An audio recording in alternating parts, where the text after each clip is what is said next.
Who left a message? No, I have the microphone. Yes, I see. The thinking mind confused about birth and rebirth. It seems so clear in the pointer. Who's thinking mind, Samantha? The one who has the microphone. It was very clear in So, the pointer. is the thinking mind working because you have the microphone? Anyway, what was... Yes, please go on. Sorry, I interrupted. Birth and rebirth. Yes, It's one of those things we cannot know. that's right. It was so clear in pointer Yes, about no birth, so then there is no rebirth. yes. And then so much other input about rebirth. If you can have clear it up for me. Just one thing. In a previous birth, was there Samantha? No. No. In the next birth, assuming Samantha has a rebirth, in the rebirth, will there be Samantha? No. So why should Samantha be concerned? Got it? In your previous rebirth, there was no Samantha. In your next rebirth, there will be no Samantha. So why should Samantha be concerned? Whether or no there is rebirth, why bother? Because Samantha won't be there to bother in the next birth. Samantha will not be there in the next birth, either to curse you for the for the bad things she has, or to thank you for the good things she may have.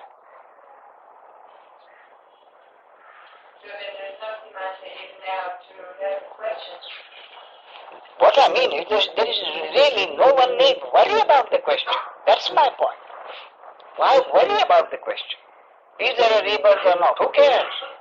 Samantha can't, because Samantha wouldn't be concerned. Yes, Sir Sajjan. Because in the Bhagavad Gita, there is this verse in the Bhagavad Gita where Krishna says that when the soul leaves the body to another body, it carries the qualities that it acquired, just like the wind carries the fragrances of flowers from place to place. Yes, sure. I think that's why there's a general concern about this issue. So, remember, but general concern, Sajjan, my point is, who is concerned? Previous rebirth, next rebirth, whose rebirth? Who is concerned? Well, at the very outset, it would appear that the source represented as Krishna in Bhagavad Gita has given some concern. Now, to whom? You'll have to tell me that. So what I am saying is there is no one to be concerned about. And in the early part of the Bhagavad Gita, as you know, Krishna almost quite early, Avyaktadini bhutani, Vyakta madhyani bharata, Avyakta nidananyeva, Tatra ka paridevana. There is no manifestation before birth. There is no manifestation after birth. In between birth and death, there is manifestation. Tatra ka paridevana. Why should there be concern? He says, why should there be concern? He doesn't say for whom there should be concern. You see, he says, in this impersonal process, non-manifestation, manifestation, again not unmanifestation. Why should there be concern? Tatra ka paridevana. It's so basic. Something happens, or nothing happens, then something happens, then again nothing happens. So in this impersonal event, why should there be any concern? For anybody, for any ego. I mean, the concern is always for the ego, isn't it? The concern is always for the ego. And Krishna does say that the wise lament neither for the living nor the dead. Sure. You see.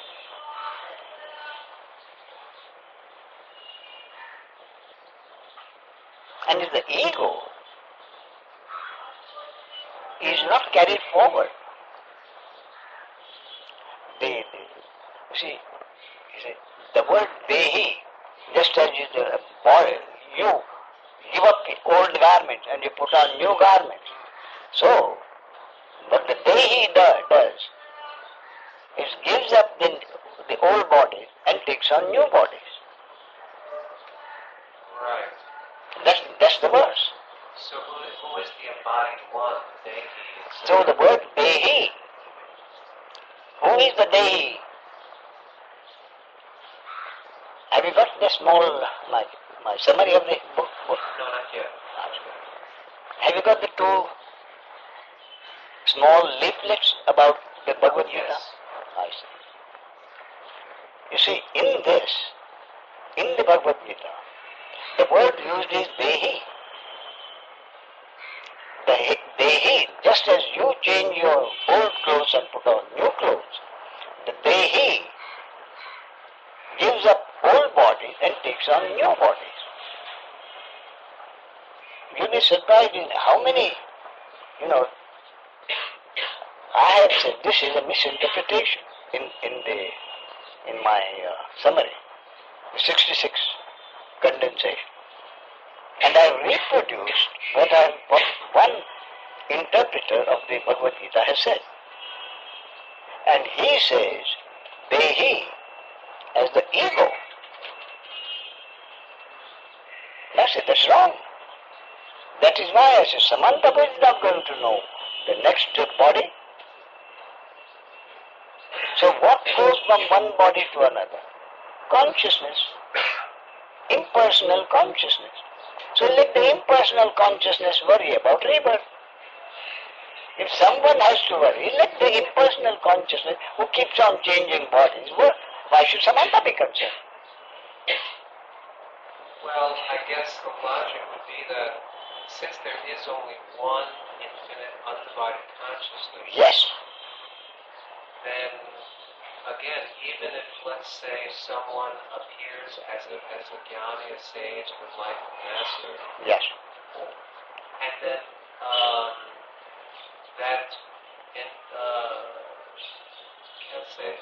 consciousness leaves that body, Yes. still the same one remains embodied in the other mind-body organisms. So there appears to be no liberation for the same one who eternally exists. For the one who eternally exists. Right. That's what you said. Yes. Does it need liberation? Does From what does it need liberation, Sajjan? The one which is always there. From what does it need liberation? the idea that some second something else exists. So something else exists is for whom? For the me. How does the other come into picture? How does the other come into the picture? Only if there is a me. If there is no me, how does the other come into the picture at all? Now, for Ramana Maharshi, there was obviously no other me. No me, no other. That's right. So when consciousness departed from that Yes, body, yes. still the same one consciousness now remains here. Quite right. The same consciousness which is the one without a second. Right. The impersonal consciousness. That is why I say, you said this body died. So, what I am saying is one kitchen gadget is thrown into the waste bin. The electricity functions through others. So what? So how is that destroyed kitchen gadget concerned? No, the kitchen gadget wouldn't be. No. The same electricity that Sure. was flowing through that kitchen gadget. Yes, If it was sentient, consciousness yes, would still have to experience going through all the gadgets that are still in the kitchen. yes. But who experiences? The electricity. Electricity doesn't experience. Who who experiences it? If you must say someone, then it is the bulb or the mixer. But like are we saying that consciousness is we're comparing it to electricity? Yes. Okay. And the consciousness that was in Ramana Maharshi, Yes. now that kitchen gadget has gone. Yes. And with the same electricity, still feeling enjoyment, pain, suffering, No, despair, it fear, it merely makes the other kitchen gadgets function. What does electricity do? It doesn't enjoy the light. It doesn't enjoy the fragrance. It doesn't enjoy the mixture. The electricity doesn't enjoy the mixture. The mixer, it only enables the mixer to produce the mixture.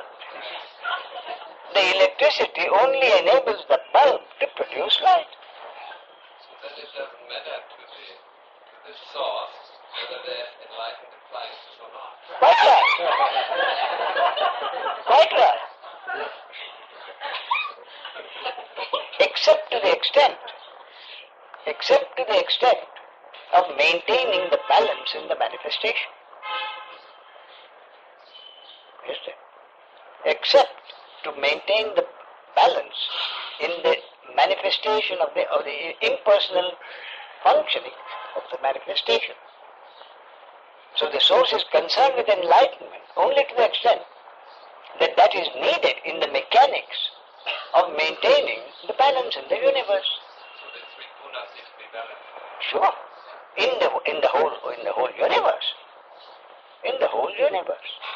And it is not one wicked person, one jnani.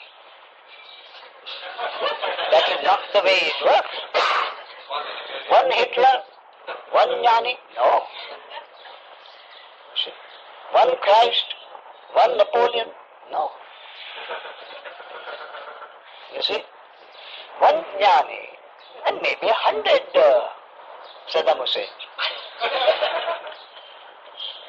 That we don't know.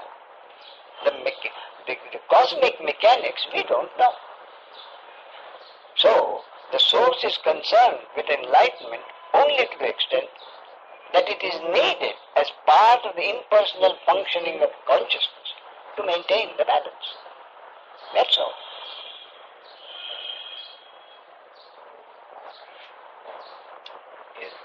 I know this next. That makes it so ridiculous, this ego idea of enlightenment. That is therefore I said nobody can get enlightened. No one can get enlightened. Not up to that much anyway. No. No one can get enlightened. Now the next question might be bordering on heresy, but What is heresy? well, I'm joking. So am I. Is there some special significance to the sound or the utterance of Om in the larger Sure. Presumably there is. Because sound produces an effect on the senses. A child. There was a movie about a violinist, a well-known violinist, played by a brilliant actor many years, 30, 40 years ago, And he produces, the child is there, and the child is used to the violin sound ever since it was a baby. And he produces a particular sound. See, and the baby says, "No, Daddy, don't." You see, but it was a legitimate chord. So he says, "You mean this?" And he does it again. "Yes, don't." So that chord, that legitimate chord which was part of music, hurt the conditioned child. It was still part of music. But it was so unusual that it hurt the child's ears. So what we think as ugly is still part of the beautiful, is still part of the existence. So without that cord which the child says no, how could the child accept the others? The child accepts the others because the child says, I don't want this. So the sound has an effect. Every sound has an effect. That's why they say, read this stotra, Vishnu Sahasranama. Either say it or listen to it. And it will help you in your daily life. So that any stotra really is a sound. You may not understand what the stotra says. You listen to it. It could still produce some effect, depending on the destiny of the body, mind, organs. So what exists is the effect of the sound. Even your names. As I told you, there is a nadi in the south, what they call nadi bhavishya. Bhavishya is astrology. See, in that, as I've told you, in the readings there are names. So, but what exists in the readings? Not the names. Sounds. See, and the reader, he says, he is used to Indian names. He says, na, la, na. And it says she is a female. So he obviously says Nalini. You see, so the sound has an effect. Therefore, this is the original word which is Om. Doesn't the Bible say, first there was the word or something like that? Oh, we don't have John the Baptist. First there was the word. And they say, this is Om. And what I'm saying is not the word, but the sound.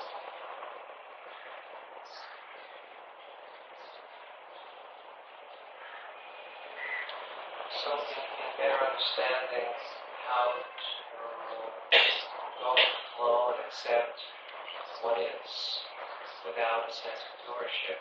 Yes. Is there not still some kind of responsibility in, isn't acceptance an action? Isn't going with the flow an action of sorts? An action, but no one's action. An action, yes, but no one's action. When the going with the flow is not there, then there is someone's action which prevents the going with the flow. When the going with the flow happens, there is no one doing any action. When someone does some action, it means going against the flow.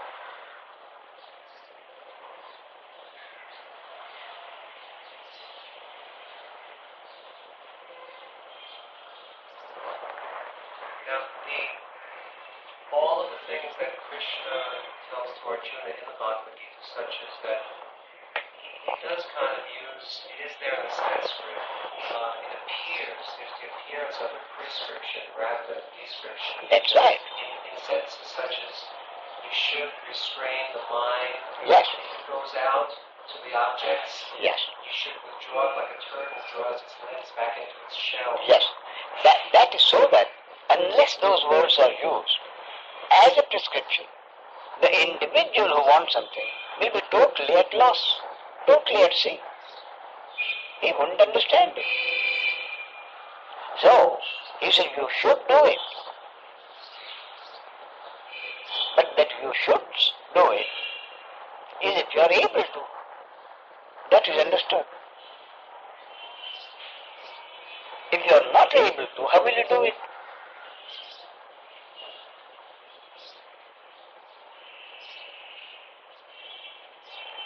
Now doing it itself, there is a verse, nahi deha bhrata shakyam tyaktum karmanya sheshata. You remember that? What it says is, for someone with a body, Nahi deha prita shakyam. It is not possible for a person with body to give up all actions. Nahi deha prita shakyam. Tyaktam karmanya sheshita, to give up all actions. Yastu karma phalatyagi, satyagi tyavidhiyate. He says, it's a description. So he says, but the one, yastu karma phalatyagi, one who is able to give up the fruits of his action, is called the renunciator or renouncer. That is what the verse says. Yet that one who is able to give up the fruits of his actions may be called or is called the renouncer. It is not possible to give up all actions so long as the body is there. Just the fruits, just the desire for rewards. Just the desire for rewards. You see, now this verse is quoted so many times. Ma karma phala hetur bhu.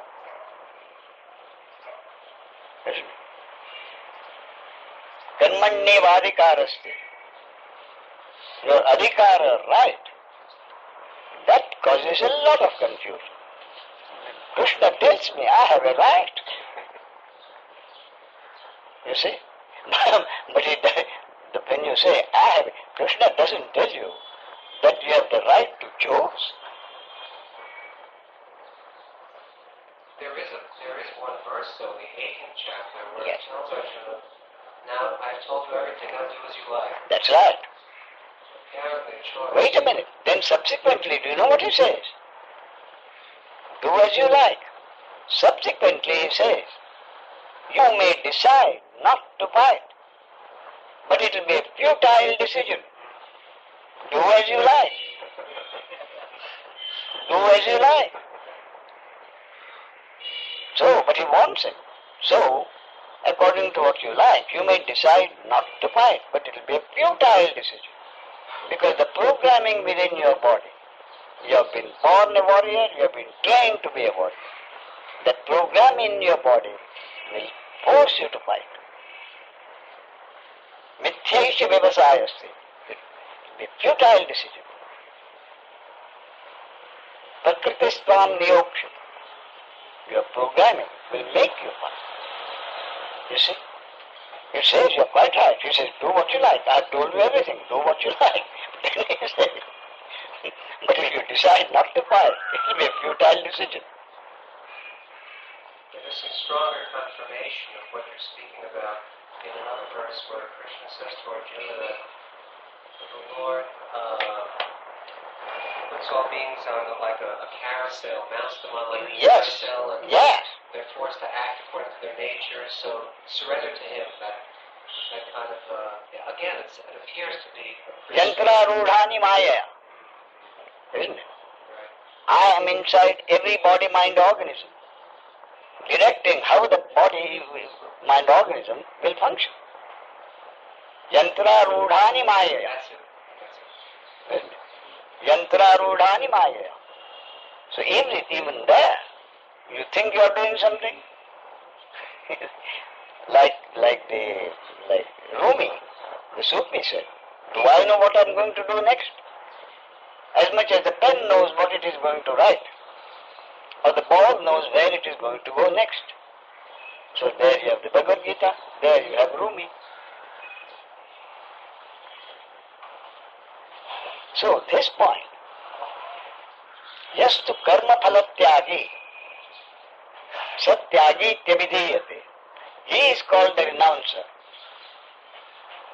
who gives up the fruits of his action. That's the description. So it is interpreted by the reader as saying, therefore, what Krishna wants me to do is give up the fruits of my action. Isn't it? Krishna wants me to give up the fruits of my actions. Right, here there's a responsibility for us upon. Yes. So what I am saying is, I go to the root of the matter, Sajjan. What I am saying is, how can you give up the fruits of your actions if you think they are your actions?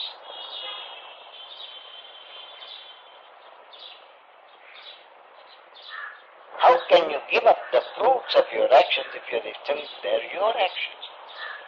Isn't that the only way that one can give up the fruits of their actions if they're under the misconception that it is their actions?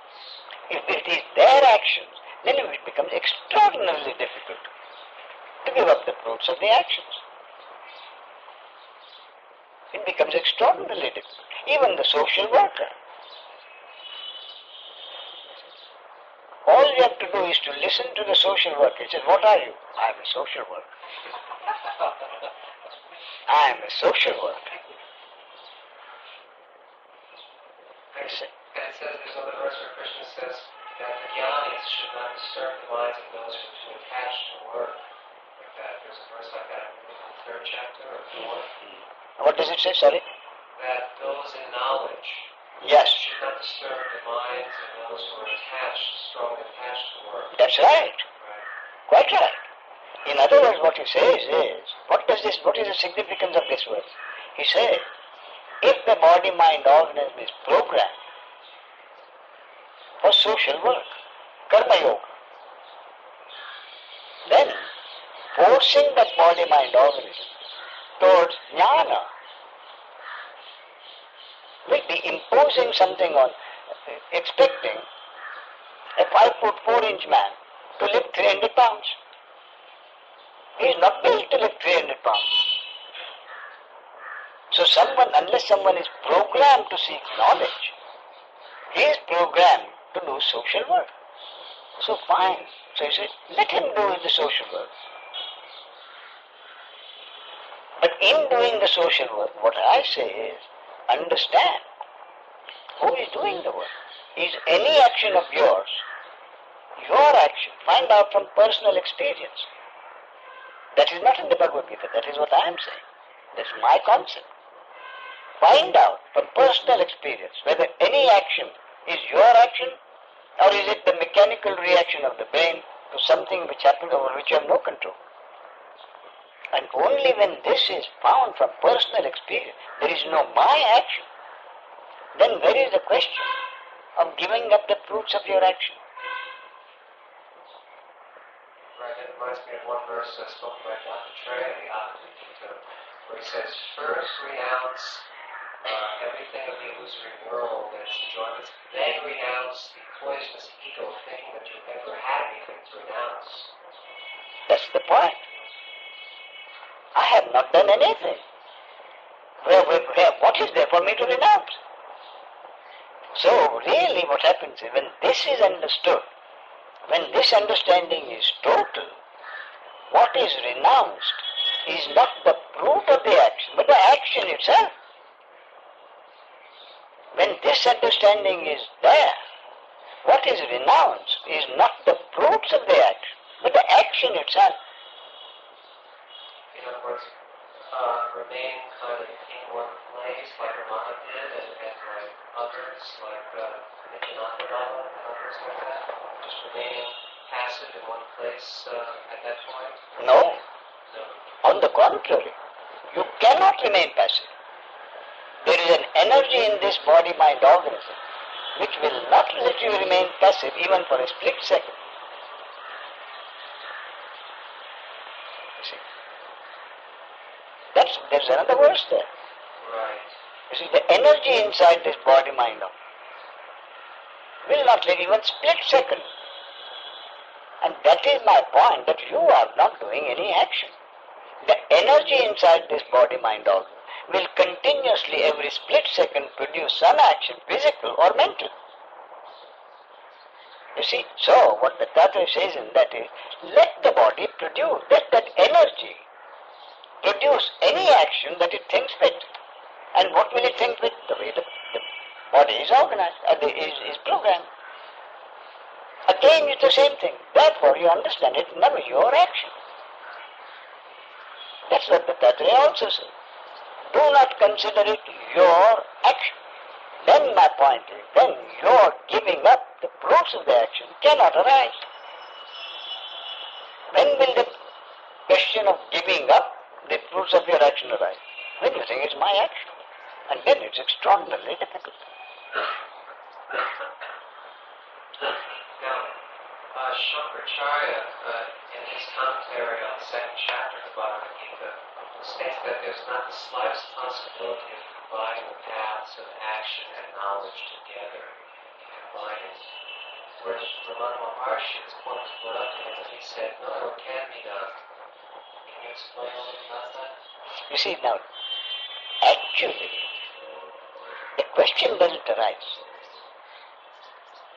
of combining. The actions happen. The knowledge happens. Okay. If the receptivity is there, knowledge happens. There's nobody to make a decision that I will combine action with knowledge, or That's I my will do one or the other. That's my point. You see, it is the ego who says, I want to combine this. And so I guess the same would apply when Krishna says, Manmana bhavamatvatso majajnamamastu namekachasi satyate tatijane. That one who does all the bhakti practices of bowing before him and offering their hearts and minds to him, that they come to him because they are dear to him. They are dear to me. See, they are dear to me. So why does he say it anyway? They are dear to me. As a consolation, isn't it? The one who feels lost. He said, don't feel lost. You are dear to me. What does Ramana Maharshi say? Your head is already in the tiger's mouth. Why worry? Both arise out of a sense of compassion. Right, that sounds like what Krishna said, just abandon all conventional religious practices, sadhanam, prajajamam, mamekam sharanam, prajajamam. Sarva dharman parityajya, mamekam sharanam braja, aham tva sarva papebhyo, mokshishyami ma shucha. You see, in that, you take that verse, and what it says, you see, Lord Krishna says, there are sins and He will protect me. Again, compassion. Person who says, I can't get rid of the feeling that I'm not committing sins. So it's all right. If you think you're committing sins, commit them. But in committing them, think of me.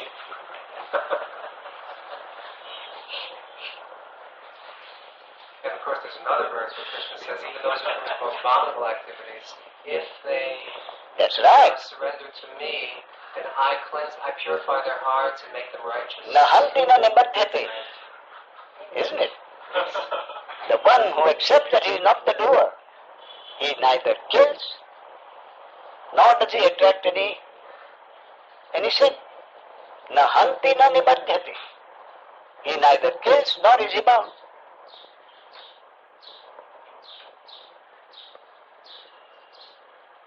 And, Sajjan, I'm not a student of the Bhagavad Gita. I'm not an expert in Bhagavad Gita. You are the teacher of Bhagavad Gita, Maharaj, not just the teacher.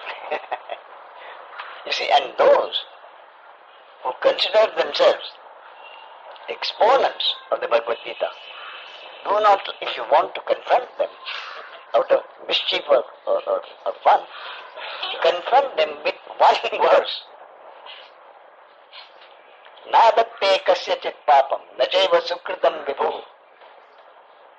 You cannot commit a sin, you cannot commit a moral deed. They'll be terrified.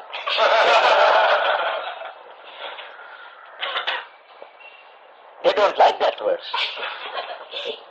So, how many priests in the pulpit? I have not heard any. But I've asked people, and they say no one ever talks on me and my father are one, or I and my father are one, whatever. On that, nobody in the pulpit speak.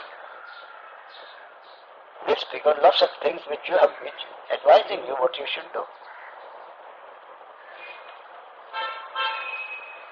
And the priests who advise you what to do in life are perfectly sheltered in their church. They don't have to face life. So a friend of mine, he used to go to Ramakrishna Mission. His father and his father's father, for several generations, they have been going to the Ramakrishna Mission. This is in Bangalore. And the Swami, whoever is in charge, would talk to him for half an hour, generally telling them how they should live their life. And they will come back, like going to church. They will go on a Sunday, holidays. They have done their duty. So remember God, make a note. I have been to the ashram this morning. Don't forget. So this man somehow didn't like this. But as a matter of duty, he used to go. But once, because there was no time or whatever, or perhaps really, deep down, no inclination, he didn't go. You see. So the local Swami told this man's father, he said, I haven't seen your son for a long time. I mean, he didn't complain, in fairness to the Swami. The Swami didn't complain. He just did as a matter of fact. I don't remember seeing your son here for a long time. So the father said, this is what the Swami said, next time you have in the morning, go and see him. So he did. And he was, of course, as usual, welcome. And they were talking. And then this man asked the Swami, Swamiji, if you promise not to get angry, I would like to ask you a question. You see? So he said, go ahead. He thought the question would be, in this situation, do I do this or do I do that? And the Swami, assuming a great cloak of wisdom, would say, do this, don't do that. But that was not a question. The question was, Swamiji, he said, you are advising people what to do in life. But you are sheltered. You have never had to face life. So he said, the question was this. If you were sent out of the ashram and made to work in the outside world, do you think you will be able to survive for 6 months? The question shook the Swami, but he was honest. He says, I doubt it. He doubted that he would be able to survive 6 months in a world which he had never faced before.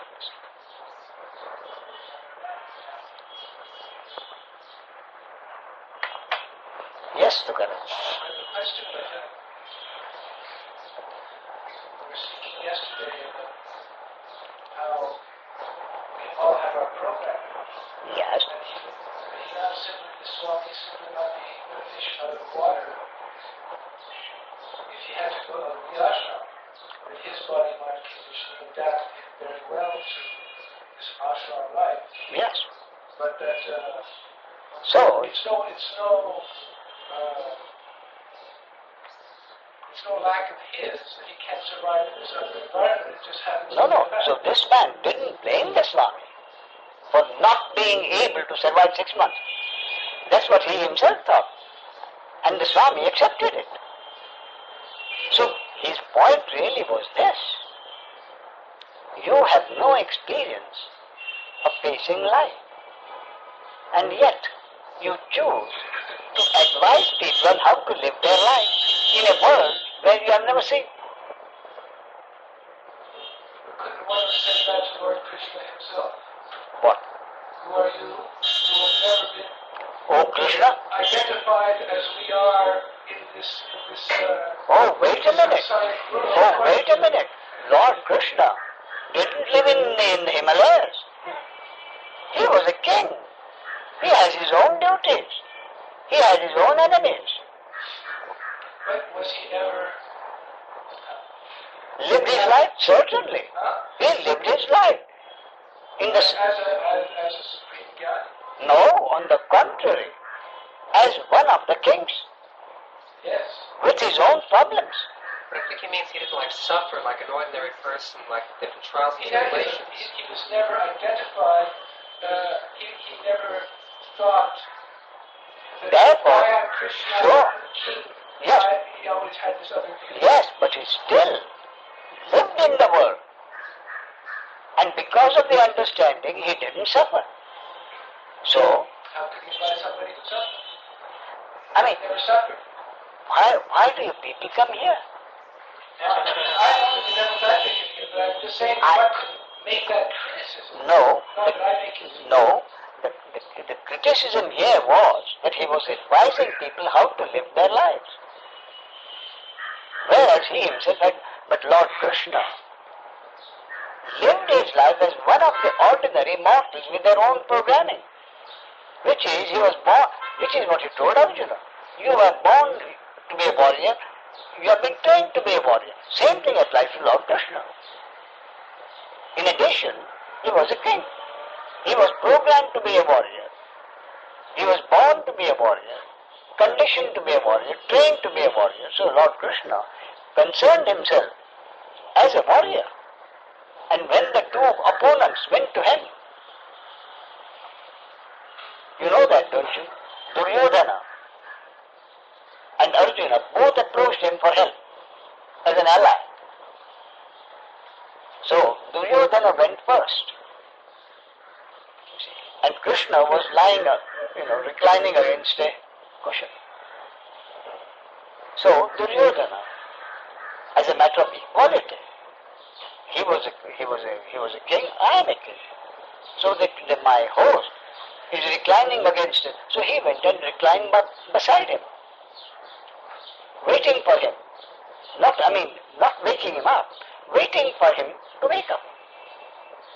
Subsequently, Arjuna went. Arjuna went and sat at his feet. And when Lord Krishna woke up, he saw Arjuna first, because he was at his feet. Oh, so you are also here, Duryodhana. So he saw Arjuna first. See, so Duryodhana said, I came to you first. But Lord Krishna, but I saw him first. You see, so he said, I'll give you a choice. So his choice was his entire army on one side and he himself on the other, not fighting, purely as an advisor. I am on the other side, but I won't fight. On the other side, all my army. Duryodhana jumped at it. He said, I'll take the armies. You see? And Arjuna said, I'm very grateful to have you on my side, even if you don't fight. You see? So that was the respective destiny of the two body-mind organisms, Duryodhana and Arjuna. And one of the ways in the Bhagavad Gita where Lord Krishna forces Arjuna to fight, one of the ways, you see, is he threatens to fight. And Arjuna knows that he has vowed not to fight. So that was a problem, you see. Fight.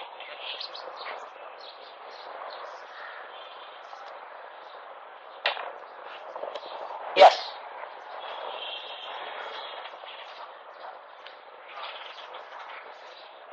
Just a bit earlier, we were talking about the Bhagavad Gita. Yes. You just said there's somebody who accepts that he's not the doer, who totally accepts that he's not the doer, Yes. will not kill. I believe that's the quote. No. The quote was this. One who really accepts that he is not the doer may kill the whole host of people, the whole army. Not just one or two people, he may destroy the whole army. You see? But he will not have killed them, nor will he be bound. Okay, so I guess my confusion is, what's to say that somebody who accepts that he's not the doer can Yeah. go around living terrible lives? Sure, that is a very usual question. Yeah, So, I did ask him before, but it's yes, not bothering me again. and that's what people have asked so many times. They say, Ramesh, you say, I'm not responsible for my actions. What is to prevent me from taking a machine gun and killing a lot of people? That's the extreme case of yours, isn't it?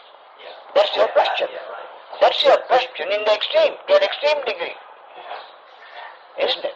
Yeah. So the answer to that is this. If you are programmed not to hit anybody, let alone kill someone, then simply because you are given immunity from the killing if you do the killing, simply because you are given the killing, immunity, if you are not programmed to kill, do you think it would be possible for you to take a machine gun, go out and kill 20 people? It If wouldn't. you're not programmed to do that. You can't. I mean, not just you won't. What I'm saying is you can't. Yeah. On the other hand, if it is a psychopathic organism programmed to do that, he will do exactly that. And he wouldn't need any encouragement from me. So would a psychopathic person be able to accept No, he won't. that he's not the doer? No, he won't. You see, no. In fact, if he is able to accept finally, then his programming could change. The understanding will be powerful enough for that programming to change. And if that is the destiny, that is what will happen. And in the Hindu mythology, that is exactly what happened.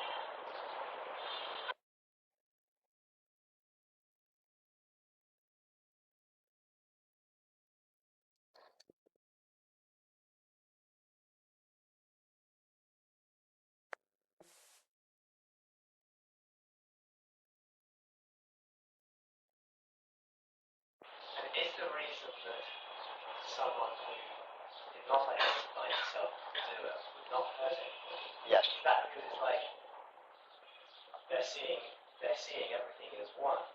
Yeah. So, one wouldn't want to hurt No, oneself. no.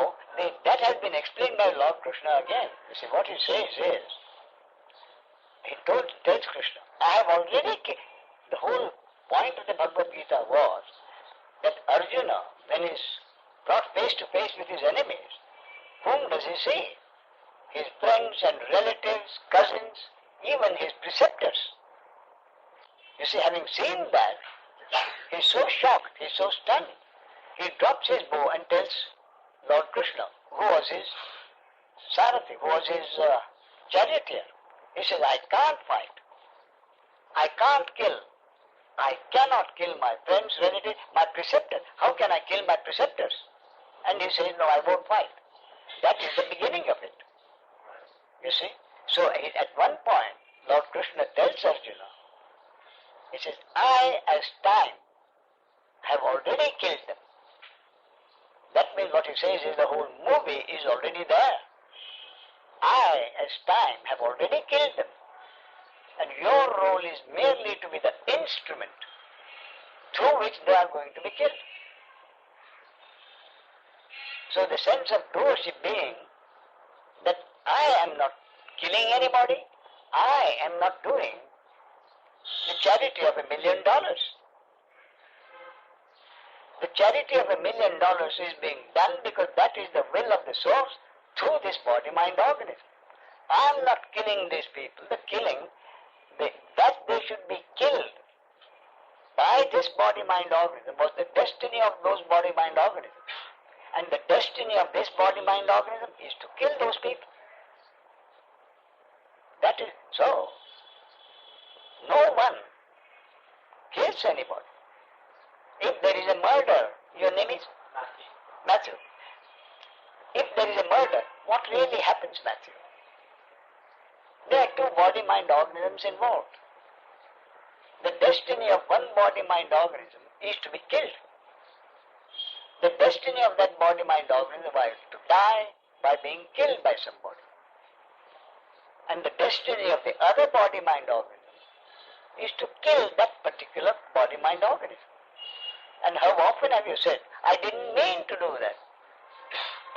The supposed killer How many times has he not said, I didn't mean to kill him?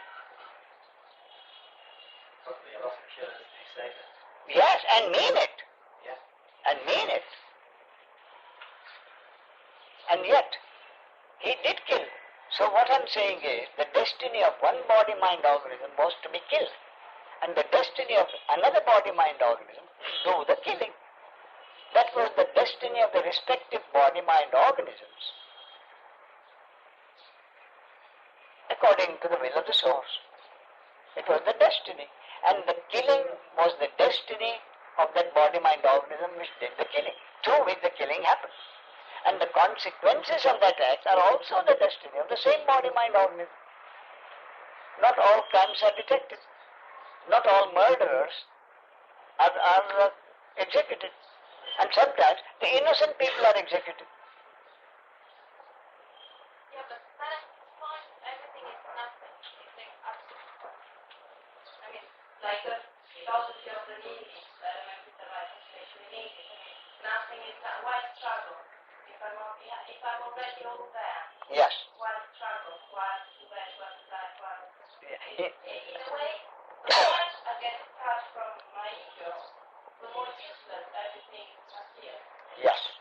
So, what for to me? Can you repeat your name? Fausta. Fausta. Fausta, what you are really saying, I think, is, if everything has already happened, and I am not the doer, why should I bother doing anything? Why should I not remain in bed and not get up? That is really your question, isn't it? Why should I do anything? I mean, because anyway, you call it Bhagavad Gita or Bible or whatever, every scripture in a way just offers some techniques, which is good, bad, right, wrong, nice, Yes. suffer, But so whatever. whatever. Yes. So why? So what I'm saying actually, Fausta, is this. Whatever label you give to an act that has happened, good, bad, indifferent, killing, not killing, compassion, giving help, whatever label you give, it is an act which has happened through this body-mind organism. Because, It is an abstraction, it's not an act anymore. no, if it is an act that has happened through this body-mind organism, and if every action that happens through this body-mind organism is the destiny of this body-mind organism, then Fausta's question is, why should I do anything at all?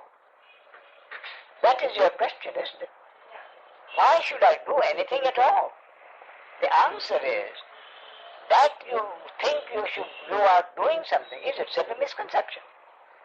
What I am saying is, the energy inside this body-mind organism will not let you remain idle for any length of time. The energy inside this body-mind organism will produce some action, physical or mental. What kind of action? According to the way the body-mind organism is programmed. I come again at what I think is, Yes? which is the responsibility. Sure. I'm doing something because I have to. I mean, Yes. like Yes.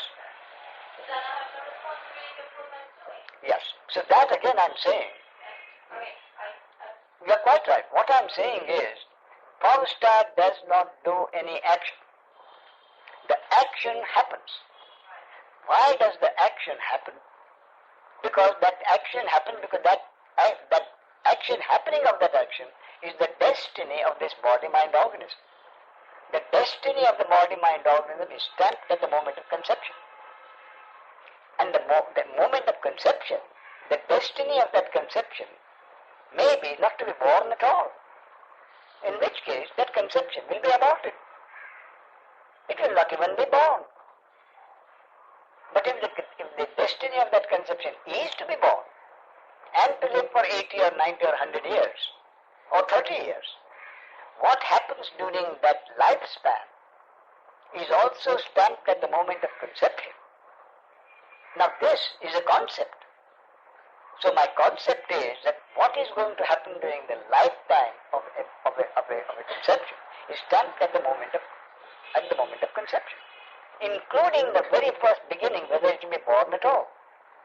So an action happens, which is the destiny of this body-mind organism. And the consequences of that action are also the destiny of this body-mind organism. So if you are really not done anything, how can you be responsible?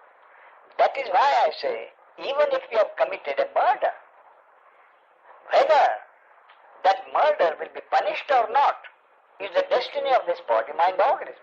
Many murders go unpunished. So you mean that you don't have absolutely any Free chance will. of changing or That is correct. You do two things. One, you don't have the free will to do anything. Two, anything that happens is the destiny of this body-mind organism, which nobody can change. These are the two basic things I say, which is a concept. That is correct. Why Fausta? Why Fausta? Because you don't exist. All that exists is a body-mind organism, programmed in such a way that you have no control over it.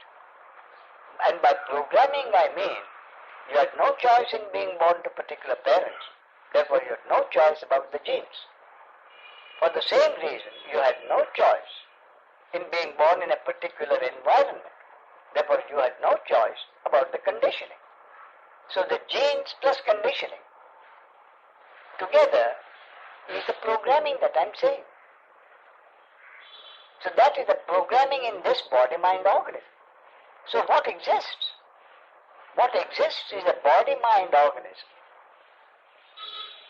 programmed in a unique way. There are no two Faustas.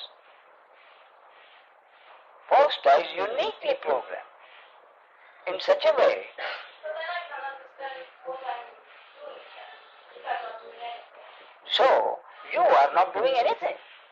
Whatever is happening through this body-mind organism. It's terribly boring.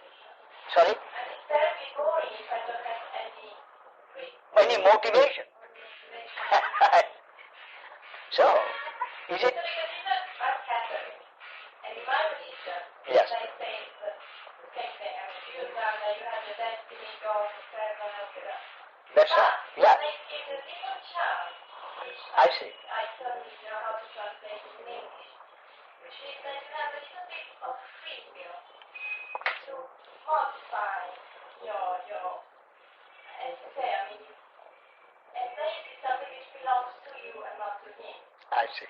So we should have maybe a joke, but we can do. So, what you can do is, you go to a confession and you confess. And he says, repeat grace 20 times or what? Hail Mary. Hail Mary. Repeat Hail Mary 20 times. No, but I mean, what happens? You say, repeat Hail Mary 20 times. You repeat Hail Mary 20 times. Lord, it's all washed out. No more sin. It's washed out. Now I can do another sin. And if I do another 20 Hail Marys, again I wash it off. You see? No, but the question is not washing up things or not. The thing is that you have, in a way, something which you can change your life, which is just from you and not from him. Yes. That is the dualism we were talking yesterday, which is there and Sure. body and mind and influence to things.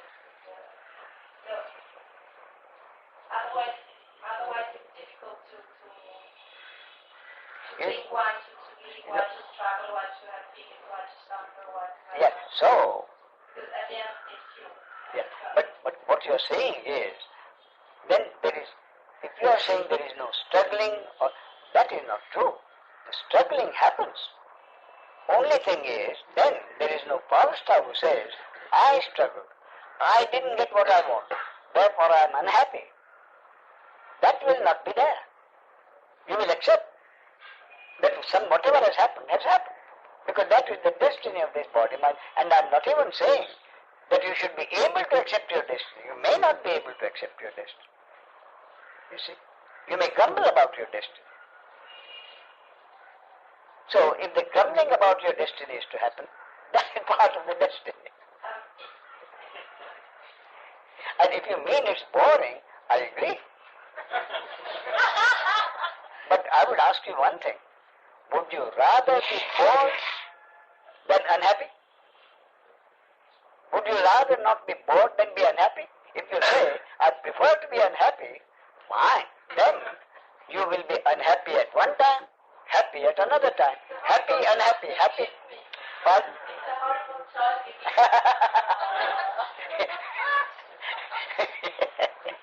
But that is the only choice.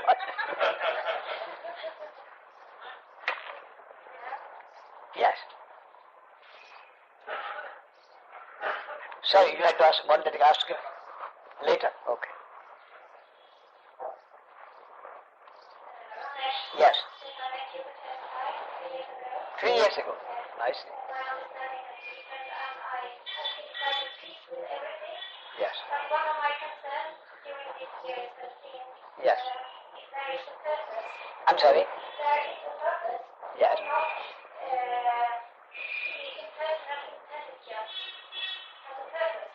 Or not, if the personal consciousness has a purpose for the world or not. And I got an answer when you talked on the balance. Can you explain it?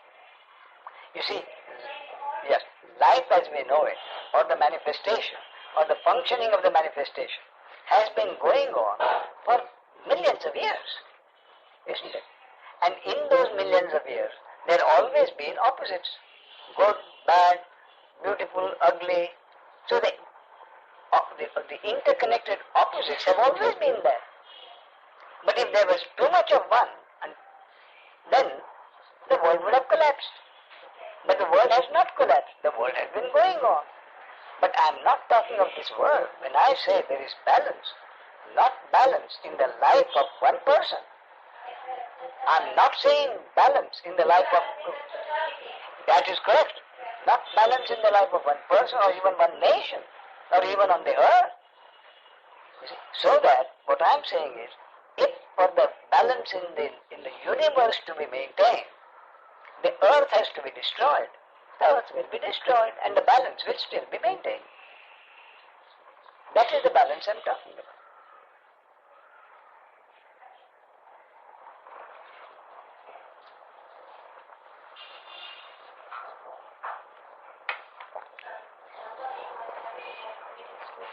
Yes. Yes. Yes. Yes. It is not so. If you had come 3 minutes earlier, even then it may not have happened. But you did not come 3 minutes earlier because you are not supposed to. Yes. Could have prevented. Yes.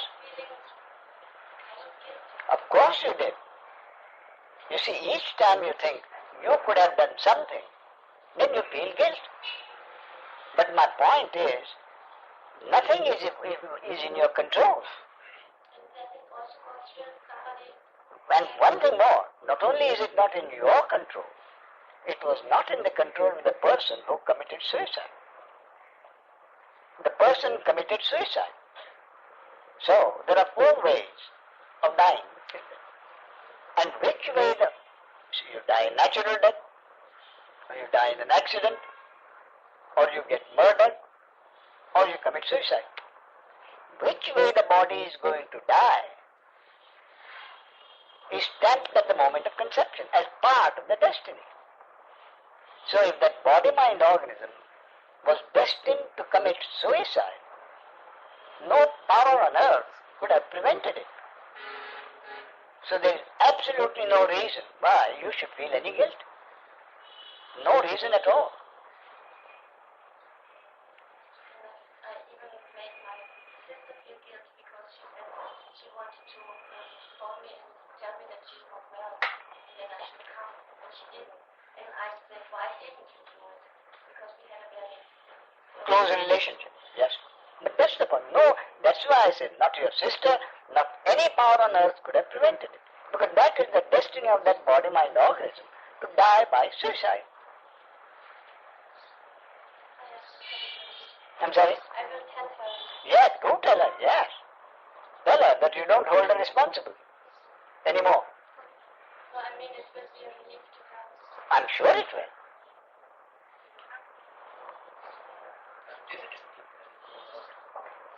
You wanted to say? Well, I just wanted just a quick question. If everything is stamped at the moment of conception, Yes. then that would mean that it is actually a fact that these Brihus and Gita astrologers that are available around different parts of India can actually tell a person's whole life, including their future, etc., in accordance with the concept that you've given. Yes. And in fact, that if you want, the mind wants proof, this is the proof. That there have been people gifted with foresight to be able to write something hundreds of years ago as to what is going to happen. That means, as I say, the whole movie is already there. But to the gift may be restricted. It may not be 100% gift. They are able to foresee maybe 80%, 20% goes haywire. So there's room for, I guess, some variation from what the leaves of the scrolls say about people's lives. Sure, that's why I say, if you're interested, get the rules. But don't think they're 100%, they're God's word. Okay. They're the astrologer's words. Never forget. So they're not infallible or... No, not at all. That does not fully 100% represent No. what you presented as being stamped at the moment of conception. No, not at all. Nobody knows the future. 100%. No, but this concept is there. They feel that way it's presented. Yes, the fact that they were, the Pruvu Samhita or the Nadi, Nandi Nadi is there, you can see it. Or that Nostradamus predicted quite a few predictions. You see.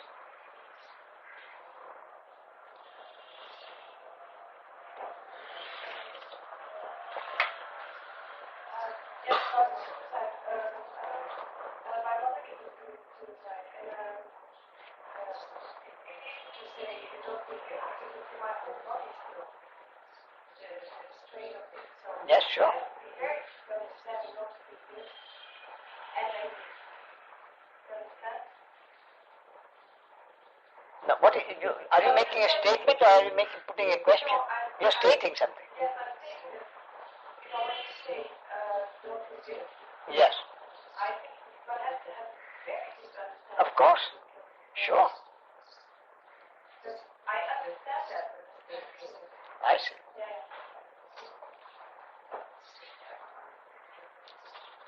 Yes, now you're at last.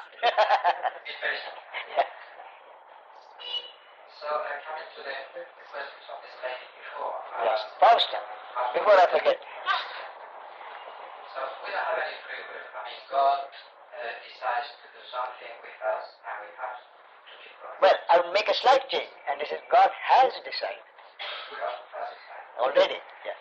So we don't have any free will. No. Therefore, the thoughts, this body, mind, and consciousness, do they belong to this individual consciousness that each one of us has, or is it like cosmic consciousness? Yes.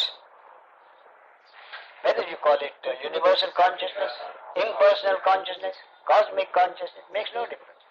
Or whether you call it God, makes no difference. So then what is the reason of all this life going on among all of us? You see, now, I'll tell you something. You take a child to the seashore. Give the child a spade and a bucket. And what does the child do?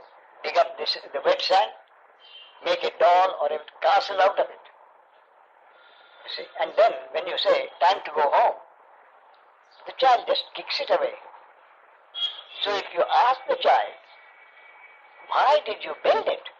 What was your purpose in building the tree? And what was your purpose in destroying it?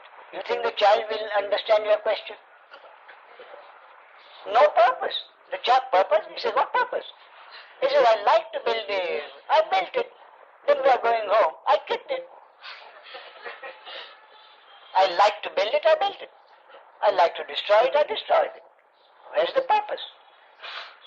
The purpose, who is concerned with the purpose? The individual, isn't it?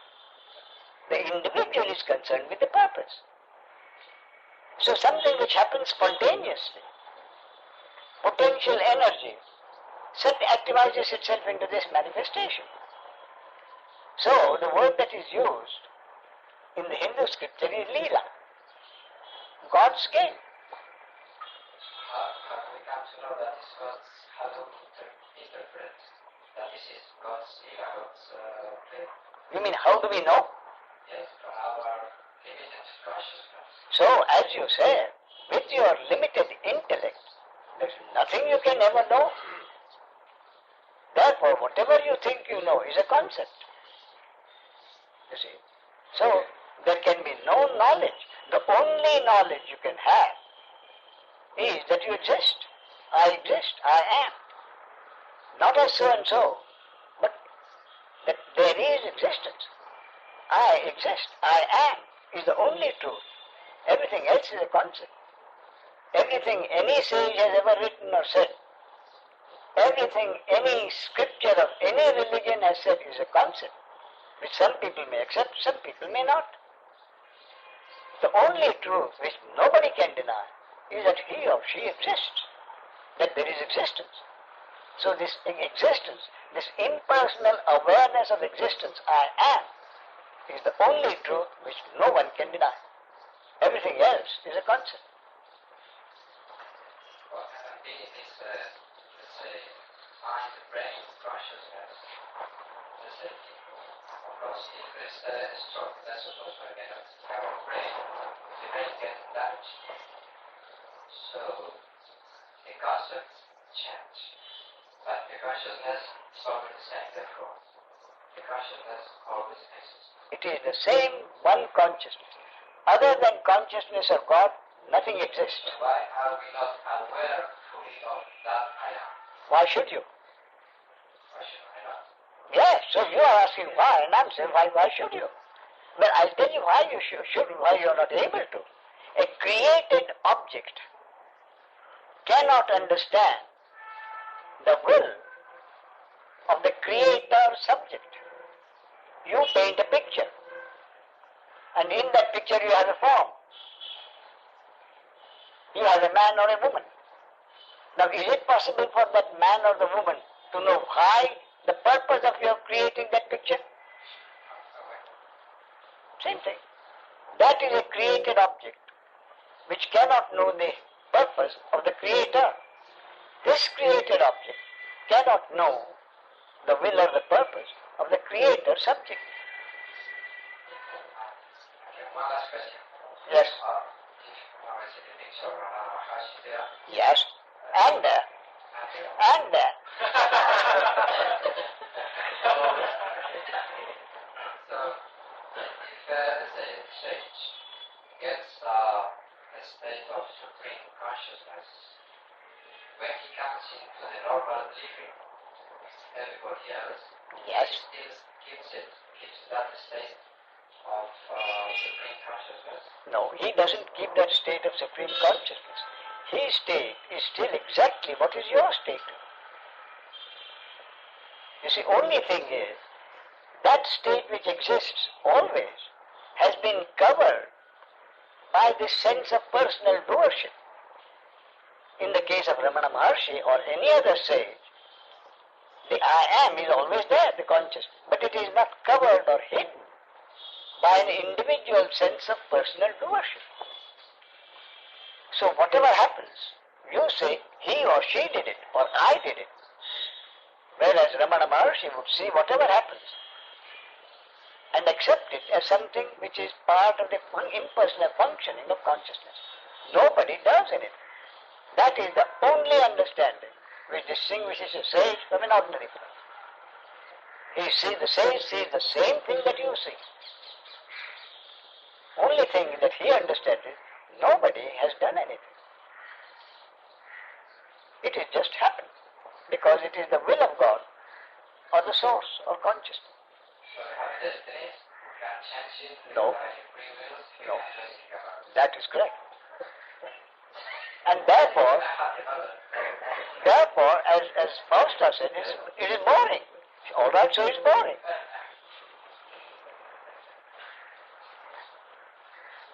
Ramesh, would it be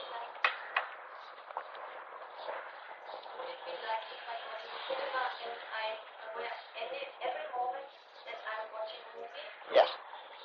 Exactly like that. Yes, but it is exactly like that. Only the difference is the average person sees the movie and participates in it. If something nice happens, you feel happy. If something bad happens, you feel sad. If something humorous, funny happens, you laugh. The sage does the same thing. The sage also does the same thing. He does it with his eyes. No, what happens is, he sees exactly what you see. He will also laugh and cry. If that is the way the body-mind organ is programmed. But what he sees is, it is a movie. He never forgets it is a movie, which could not have happened unless there was a screen behind it. So the sage is never unaware of the screen of consciousness on which this movie is being played. If I look at the movie, I forget the Screen. yes. That is the only difference. Quite right. Even if I remember or not even remember, I know it's a movie, even if something is said, so maybe the tears come and I laugh and Sure. emotions come. Yes. But I still know it's not true.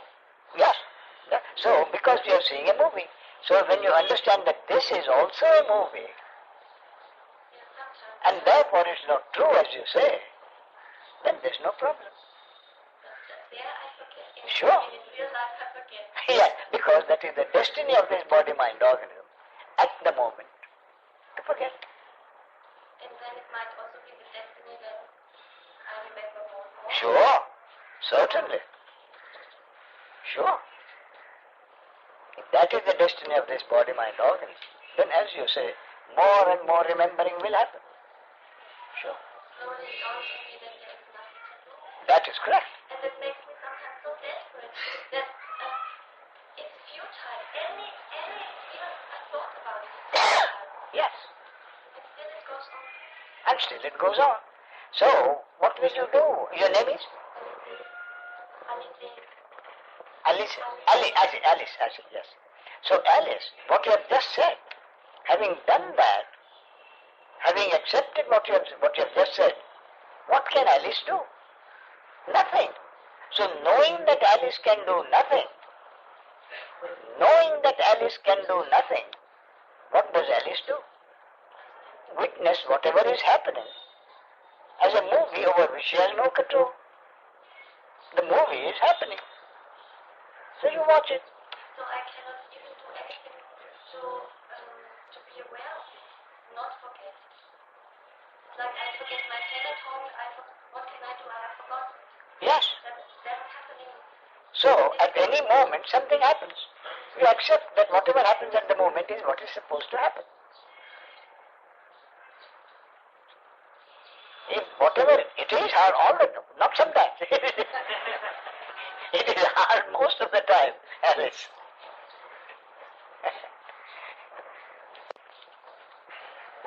So tomorrow, Mark and Margaret will be.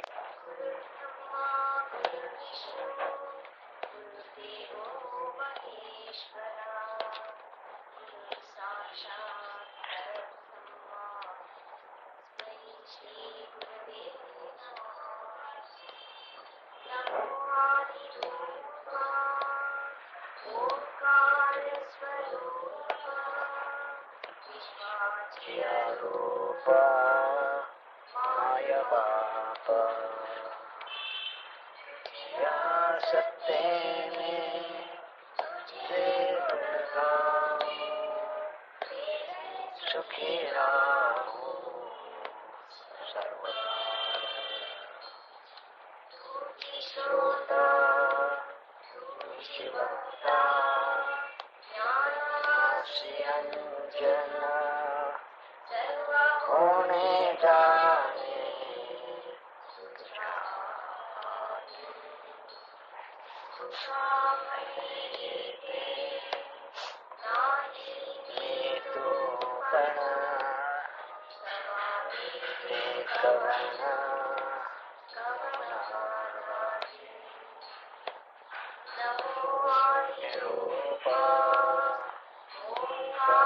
स्वरूपा विश्वाची रूपा my बापा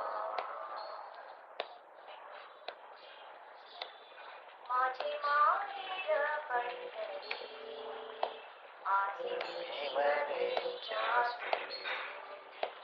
माझे माहेर पंढरी आहे देवरेच्या बाप आई आई माझी विठ्ठला रखुमाई माझी विठ्ठला रखुमाई माझे माहेर पंढरी आहे देवरेच्या कुंडलिका आहे बंधू कुंडलिका आहे बंधू त्याची ख्याती काय सांगो त्याची ख्याती काय सांगो त्याची ख्याती काय सांगो माझे माहेर पंढरी आहे देवरेच्या माझी बहीण चंद्रभागा माझी बहीण चंद्रभागा करीत असे पाप भंगा करीत असे पाप भंगा करीत असे पाप भंगा माझे माहेर पंढरी आहे देवरेच्या एका जनार्दनी शरण एका जनार्दनी शरण एका जनार्दनी शरण करी माहेरची आठवण करी माहेरची आठवण करी माहेरची आठवण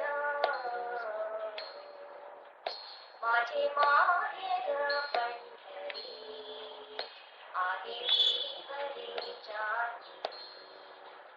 बाप आणि आई माझी विठ्ठला रखुमाई माझी विठ्ठला रखुमाई माझे माहेर पंढरी आहे देवरेच्या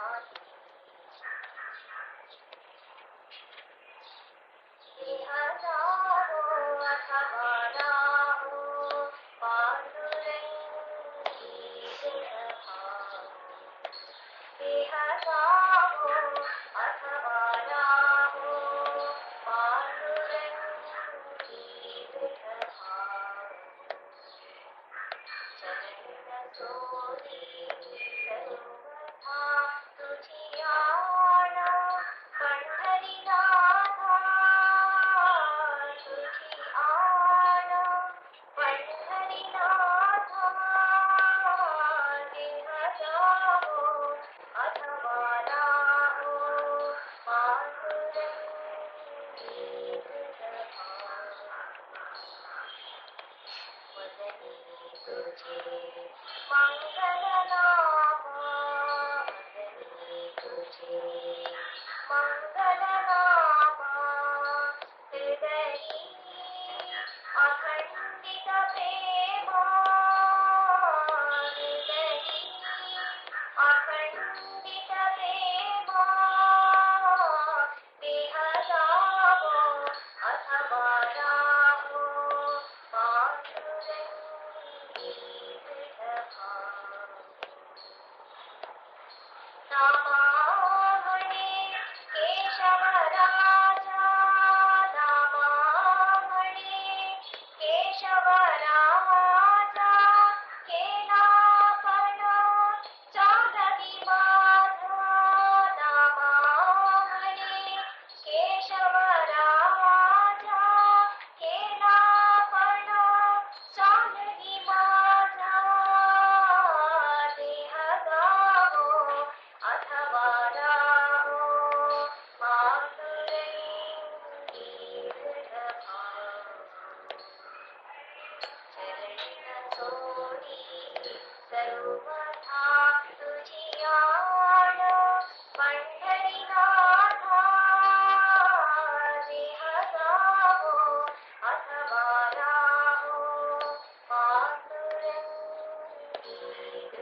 नित्यकर्मा सदाचार सन्मार्गाचा आगला न धर्मा